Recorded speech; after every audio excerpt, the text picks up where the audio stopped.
बिस्मिल्लाहिर्रहमानिर्रहीम। आज हम मैकेनिक्स का नया चैप्टर स्टार्ट ले रहे हैं और चैप्टर का नाम है motion of rigid bodies in 3 dimension. कल जैसा कि मैं आपको बता चुकी कि चैप्टर 2 तक ही आपका मिड का पेपर होगा, तो चैप्टर 2 तक ही आपने तैयारी करनी है। तो ये चैप्टर हमारा 3 है, motion of rigid body in 3 dimension. इसमें सबसे पहले हम मोमेंट ऑफ इनर्शिया और प्रोडक्ट ऑफ इनर्शिया को डिफ़ाइन करेंगे। डिफ़ाइन से मुराद होगा कि उनके रिलेशन को फार्मूलेट करेंगे कि वो रिलेशन कैसे बनते हैं। तो सबसे पहले हम इसमें लिखते हैं कि we choose a fixed x Y z coordinate system having origin O and right। अच्छा, इसको लिखने के लिए हम रिलेशन यूज़ करेंगे एंगुलर मोमेंटम का। जिन लोगों ने फ़िज़िक्स पढ़ी है वो एंगुलर मोमेंटम को जानते होंगे।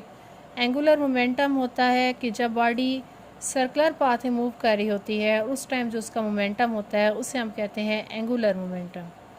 तो एंगुलर मोमेंटम के लिए फ़िज़िक्स के अंदर सैम्बल यूज़ करते हैं एल, लेकिन यहाँ पर जो सैम्बल यूज़ किया जाएगा वो होगा ओमेगा। ओमेगा एंगुलर मोमेंटम एक वेक्टर क्वांटिटी है। इसके 3 कंपोनेंट लेंगे, ओमेगा एक्स आई, ओमेगा वाई जे, ओमेगा जेड के। अगर बॉडी सर्कुलर पाथ में मूव कर रही है, क्योंकि तभी तो मैंने एंगुलर मोमेंटम दिया है, तो उसकी रिस्पेक्ट से एंगुलर वेलोसिटी भी होगी। एंगुलर वेलोसिटी को ओमेगा से रिप्रेजेंट करते हैं। ये बड़ा ओमेगा और ये छोटा ओमेगा मतलब कहूँगी, वैसे ही एक्चुअली में ओम कहलाता है फ़िज़िक्स में यूनिट के मुताबिक, लेकिन आप इसे बड़ा ओमेगा और इसे छोटा ओमेगा कह सकते हैं। तो ओमेगा एक्स आई, ओमेगा वाई जे और ओमेगा जेड के। एक तीसरी टर्म भी लेट करेंगे, वो होगा पोजीशन वेक्टर। तो x I Y J plus Z के, इन तीनों को हम मिला कर कह देते हैं इक्वेशन 1। अब हम लेते हैं एंगुलर मोमेंटम का रिलेशन। तो एंगुलर मोमेंटम मैं पहले साइड पर आपको डिफ़ाइन करवाती हूँ कि फ़िज़िक्स में हम कैसे डिफ़ाइन करते हैं। तो फिज़िक्स में हम कहते होते हैं एल इक्वल होता है आर क्रॉस पी के। R stand for position vector और P stand for linear momentum, और पी इक्वल होता है the product of mass and velocity M V. तो उसके मुताबिक रिलेशन बन जाता है आर क्रॉस एम वी। चूँकि क्रॉस प्रोडक्ट दो वेक्टर्स क्वांटिटी के दरमियान होता है तो एम साइड पर हो जाएगा, तो आर क्रॉस वी। ये रिज़ल्ट हम यूज़ करेंगे। अब इस रिज़ल्ट को यूज़ करने के लिए याद रखिएगा एल की जगह मैंने ये पुट करना है ओमेगा। तो इसके मुताबिक रिज़ल्ट बनेगा omega is equal to m r cross v. एक और बात कि इसकी सबस्क्रिप्ट में छोटा सा वी डालूंगी। वी स्टैंड फॉर होंगे वीएथ पार्टिकल, जैसे हम कहते हैं ना आईएथ पार्टिकल या एनएथ पार्टिकल, उस रिस्पेक्ट से वीएथ पार्टिकल कहलाएगा। और दूसरा हमारे पास चैप्टर जब रिजिड बॉडी के ऊपर है तो रिजिड बॉडी के लिए समेशन यूज़ किया जाएगा। जस्ट समेशन ही लगा दें, मतलब लिमिट्स वगैरह जो हम नहीं लगाते। अब summation M v r v cross v equal होता है ओमेगा क्रॉस आर के। ये रिलेशन होता है लीनियर वेलोसिटी का एंगुलर वेलोसिटी के साथ। v is equal to omega cross r. अब हम इसको नाम देते हैं इक्वेशन 2 का, और इसके ब्रैकेट के अंदर वाली जो टर्म है पहले इनको फाइंड करने की कोशिश करते हैं। तो पहले मैं omega cross are v find करती हूँ। क्रॉस प्रोडक्ट है तो डिटर्मिनेंट लेना होगा आई जे K, omega x omega Y omega Z X Y Z. अब हम इसका डिटर्मिनेंट ओपन करते हैं तो I unit vector z omega Y minus Y omega Z minus J unit vector z omega x minus x omega Z plus K unit vector y omega x minus x omega Y. अब again equation 2 में r cross था तो r cross omega cross are V. अब इसके लिए फिर मुझे determinant लेना होगा आई जे के एक्स वाई जेड, तो z omega Y minus Y omega Z. इस तरह इस माइनस को अंदर अप्लाई कर देती हूँ तो x omega Z minus z omega x Y omega x minus x omega Y. अब हम इसका डिटर्मिनेंट ओपन करते हैं, तो ये होगा I unit vector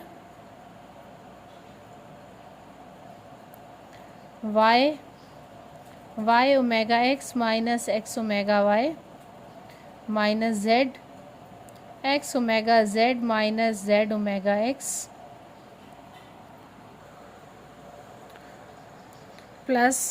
minus J unit vector होगा एक्स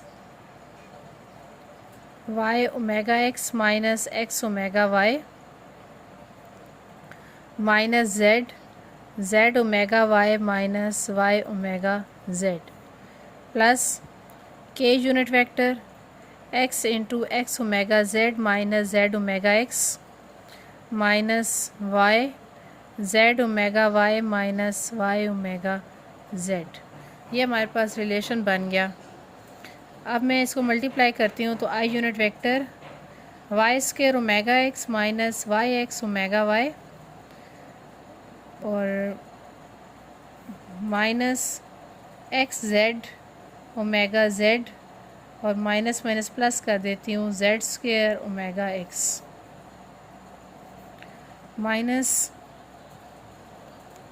जे unit vector X Y omega x minus X square omega Y minus Z square omega Y minus minus plus Y Z omega Z plus K unit vector X का square omega Z minus x Z omega x minus Y Z omega y and plus Y square omega Z. ये बन गया। अब मैं इसे put कर देती हूँ इक्वेशन 2 में, तो omega is equal to summation M we के साथ ये वाली वैल्यू बनेगी, बल्कि एम वी को मैं हर एक टर्म के साथ मल्टीप्लाई करवाती जाती हूँ। तो चलें एक दफ़े से बाय रहने दें। Y square omega x minus Y x omega y x Z omega Z plus Z square omega x plus m we J unit vector, जो ये वाला माइनस है मैं इसे अंदर ऑपरेट करवाने लगी हूँ, तो ये हो जाएगा minus X Y omega x minus minus plus x square omega Y plus Z square omega Y minus Y Z omega Z plus summation M we के unit vector X square omega Z minus x Z omega x minus Y Z omega Y plus Y square omega Z. अच्छा, अब ये करते हैं कि x वाली terms को अलग कर लेते हैं समेशन एम वी के साथ। समेशन एम वी ये देखें, ओमेगा एक्स इसके साथ भी है, इसके साथ भी है, तो ये हो जाएगा आई यूनिट वेक्टर यहाँ पर ले देती हूँ Y square plus Z square into omega X. इस तरह एक वाई ओमेगा वाई की वैल्यू है और एक ओमेगा जेड की वैल्यू है, तो minus summation M V I unit vector Y x omega Y minus I unit vector summation M we X Z omega Z. Similarly J के साथ और के साथ भी करेंगे, तो plus summation M we J unit vector minus X Y omega x. Next दोनों term के साथ ओमेगा वाई कॉमन आ सकता है, तो summation M we x square plus Z square omega Y plus summation M v minus y ji omega Z plus summation M v, और ये दोनों ओमेगा जेड कॉमन आ सकते हैं, तो x square plus Y square omega z, साथ में के unit vector, इधर जे यूनिट वेक्टर में लगाना भूल गई थी, प्लस समेशन एम वी के unit vector minus x Z omega x plus summation M we के यूनिट वेक्टर माइनस वाई जी ओमेगा वाई। अच्छा, अब ये वैल्यू देखी जाए तो आई की मेरे पास 3 टर्म्स हैं, इन दो तीनों में से मैं आई यूनिट वेक्टर कॉमन ही ले लेती हूँ। ये पहली वैल्यू बनेगी आई एक्स एक्स की साथ omega X. Sir next term बनेगी आई एक्स वाई की omega Y. Next I X Z omega Z plus J unit vector, इसमें बनेगी I X Y omega x plus I Y Y omega Y plus I Y Z omega Z plus K unit vector I Z Z omega Z I X Z omega X I Y Z omega Y. ये तीन एक तरह की हमारे पास equations बन जाती हैं आई जे के की फॉर्म में। अब लेफ़्ट हैंड साइड पर ओमेगा वेक्टर चल रहा है, तो मैं इसी टर्म में अगर ओमेगा वेक्टर को ओपन कर दूं तो ये बनेगा ओमेगा एक्स आई ओमेगा वाई जे ओमेगा जेड के। अच्छा, अब यहाँ पर हम जो हमारे पास ये पीछे इक्वेशन बनी थी मैं आपको दिखा देती हूँ। ये इक्वेशन थी मेरे पास। अब इस इक्वेशन में ये करते हैं कि कंपेयरिंग कोफिशिएंट्स कर लेते हैं। तो ओमेगा एक्स की वैल्यू बन जाएगी I X X omega X, I X Y omega Y, I X Z omega Z. Similarly omega Y की वैल्यू बनेगी I Y x omega X, I Y Y omega Y, I Y ji omega G. इस तरह omega Z की equation बनेगी I Z X omega X, I Z Y omega Y, I Z Z omega Z. ये हमारे पास equation बन गई। इसके बाद नीचे आपने सिर्फ इतना करना है कि I X X I Y Y I Z Z की वैल्यूज़ जो हैं वो पुट करनी है कि वेयर आई एक्स एक्स किसकी इक्वल था, आई वाई वाई किसकी इक्वल था। इसको आगे मैं आपको बुक से दिखा देती हूँ, आपने इस तरह अपने नोट्स पर नोट डाउन करना है। जैसा कि ये देखें इक्वेशन 3 बनी हुई है, आई एक्स एक्स इक्वल है एम वी वाई वी का स्क्वायर जेड वी का स्क्वायर, क्योंकि मैंने तब वीएथ पार्टिकल कंसिडर किया था ना, आगे चलाया नहीं है। तो अगर आपने आगे नहीं लिखना तो आप शुरू पर भी बेशक वीएथ पार्टिकल ना लिखें, कोई मसला नहीं है। इस तरह ये तीन इक्वेशंस बन गई। इस तरह ये प्रोडक्ट ऑफ इनर्शियाज़ की इक्वेशन है, इसमें देखिए मैंने माइनस साइन इनके साथ लगा दिए हैं, वो सिंपल प्रोडक्ट ऑफ इनर्शिया बन गए। नीचे ये लाइन आपने लिख लेनी है कि the quantity x Y z are called the moment of inertia about x Y z axes respectively, और जो दूसरी हैं वो प्रोडक्ट ऑफ इनर्शिया खिला रही हैं। For continuous distribution can be computed by using integration, और अगर सिंपल अगर हमें पता हो तो उसके लिए समेशन यूज़ करते हैं अगर लिमिट हमें पता हो। और as a consequence minus sign are avoided in the equation 2, मतलब कि आप minus sign product of inertia में लगा भी सकते हैं और नहीं भी लगा सकते। तो यहाँ तक हमारा ये पहले वाला टॉपिक पूरा हो जाता है जी। तो ये हमारा सेकंड क्वेश्चन है और इम्पोर्टेंट है। हमने rotation kinetic energy rigid body की निकालनी है और समझ लें कि ये चीज़ हमने प्रूफ करनी है, या शॉर्टकट में हमने ये चीज़ प्रूफ करनी है 1/2 ओमेगा डॉट ओमेगा।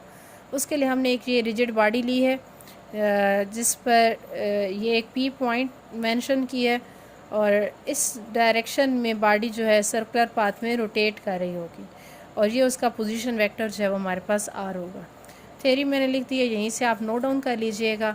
अब हमारे पास काइनेटिक एनर्जी दो होती हैं, एक होती है लीनियर काइनेटिक एनर्जी, वो आप जानते हैं हाफ एम वी स्क्वायर होती है। एंगुलर काइनेटिक एनर्जी का रिलेशन भी होता है, वो होता है हाफ आई ओमेगा स्क्वायर। तो वहाँ से भी रिज़ल्ट बना सकते हैं, लेकिन मैं बेसिक से रिज़ल्ट बनाऊँगी काइनेटिक एनर्जी मेन से, वो होता है 1/2 एम वी स्क्वायर। तो 1/2 एम और वी की जगह वैल्यू मेगा क्रॉस आर का होल स्क्वायर। अब चूँकि हमारे पास रिजिड बॉडी है तो रिजिड बॉडी के लिए एक तो काइनेटिक एनर्जी टी यूज़ करते हैं क्योंकि आपकी बुक पर टी मेंशन है, और 1/2 समेशन यूज़ करना पड़ेगा रिजिड बॉडी के लिए, और ओमेगा क्रॉस आर का स्क्वायर, इसको हम कह देते हैं इक्वेशन ए। अब हम फाइंड आउट करते हैं ओमेगा क्रॉस आर का डिटर्मिनेंट। ओमेगा क्रॉस आर का डिटर्मिनेंट फाइंड आउट करने के लिए आपको पता है कि ओमेगा और आर की वैल्यू हमें लेट करनी पड़ेगी, जो होगी omega x omega Y omega Z X Y Z. I unit vector Z omega Y minus Y omega Z minus J unit vector Z omega x minus omega Z plus K unit vector Y omega x minus x omega Y. अब equation A के मुताबिक मुझे इसका square चाहिए, तो अब मुझे इसका स्क्वायर फाइंड करना होगा। तो ओमेगा क्रॉस आर का स्क्वायर पहले कंपोनेंट का स्क्वायर ये हो गया, यूनिट वेक्टर्स ख़त्म हो जाया करते हैं, और प्लस बल्कि पहले इस माइनस को अंदर ऑपरेट करवा लें और फिर आप लें तो ये बनेगा omega Z X minus Z omega X का whole square and plus Y omega x minus x omega Y का होल स्क्वायर। अब होल स्क्वायर फार्मूला ओपन करने के लिए आपको पता है वो A plus B whole square का फार्मूला ओपन करते हैं। तो Z square omega Y square plus Y square omega Z square minus 2y Z omega Y omega Z plus omega z का स्क्वायर एक्स का स्क्वायर प्लस जेड का square omega X का square minus 2x Z omega x omega Z plus Y square omega X का square plus x square omega Y का square minus 2y X omega Y. ठीक है, अब ये करते हैं कि एक्स स्क्वायर वाली मेरे पास दो टर्म है, वाई की भी दो टर्म है, जेड की भी दो टर्म्स हैं, तो मैं कॉमन लेते जाती हूँ। अब ओमेगा एक्स स्क्वायर की दो टर्म्स हैं, एक ये है और एक ये है, तो इस कॉमन लूँगी तो अंदर बन जाएगा, नहीं सॉरी ये ओमेगा जेड है, ओमेगा एक्स की एक ये है और एक ये है, तो ये आ जाएगा y square plus Z square. इस तरह ओमेगा वाई स्क्वायर की भी दो हैं, तो Z square plus x square. Next x square plus Y square into omega z का स्क्वायर। बाकी आपके पास जो जैसे प्रोडक्ट ऑफ इनर्शियाज 2 के मल्टीपल में आ रहे हैं आप उस तरह लिखेंगे 2y Z omega Y omega Z minus 2z x omega z omega x minus 2x y omega x omega Y. अब सारी वैल्यूज़ फाइंड हो चुकी हैं, तो अब हम इसे पुट करेंगे इक्वेशन ए में पुट करके इनर्शियाज बनाते जाएंगे। तो मैं आपको ये डायरेक्ट बुक से दिखा देती हूँ, थोड़ा से लेंथी स्टेप्स हो जाएंगे, मतलब कॉमन स्टेप्स हैं, तो खैर वो आप कर भी सकते हैं।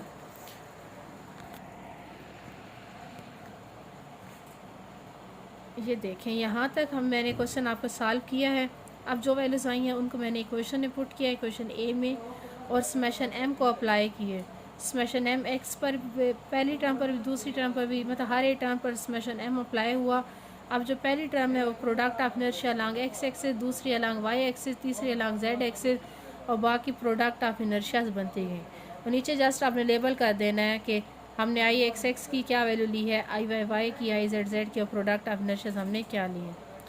अब equation 1 can be written as, equation 1 को हम कैसे लिखेंगे, तो इक्वेशन 1 की पहली 3 टर्म्स जो हैं वो स्क्वायर वाली हैं और अगली 3 टर्म्स स्क्वायर के बगैर हैं। तो अब करना ये है कि इनको भी हमने सेट फॉर्म में लिखना है, जैसा हमने पहले नहीं बनाया था ओमेगा एक्स की वैल्यू, आज के लेक्चर का पहला जो क्वेश्चन था उसी रिस्पेक्ट से हमने इसे लिखना है। तो लिखने के लिए आपने ये करना है कि 2 को ओपन कर लेना है, ये जो है ना 2i y z Y omega Y omega Z, तो उसको लिख देना है I Y Z omega Y omega Z, मतलब आप समझ लें कि 2 दफ़ा लिखना है, ताकि किस तरह के I Y Z omega Y omega Z plus I Y Z omega Y omega Z, इस तरह इधर भी I X Z omega x omega Z plus I X Y omega x omega Z, इस तरह इसको भी लिखना है। फिर आपने ये सेट बना लेना है इक्वेशन का, मतलब पहली इक्वेशन में भी ओमेगा एक्स का स्क्वायर ओमेगा वाई और ओमेगा जेड की टर्म्स आएंगी, इस तरह अगली में आपके पास आती जाएंगी, और इनको फिर हम कॉमर्स में देखें सेपरेट किया है, पहली टर्म सेपरेट हुई है, दूसरी टर्म हुई है, तीसरी हुई है, और कॉमर्स के साथ हुई है, और फिर हम उसको इस तरह डॉट प्रोडक्ट में लिख सकते हैं। और ये जो पूरी टर्म आ गई है, इस पूरी टर्म को omega x omega Y omega Z, मतलब पहली कॉमा तक ओमेगा एक्स की वैल्यू, दूसरी ओमेगा जेड की वैल्यू, और तीसरी जो है वो दूसरी ओमेगा वाई की वैल्यू, तीसरी ओमेगा जेड की वैल्यू बनेगी, उसको हमने लिख दिया।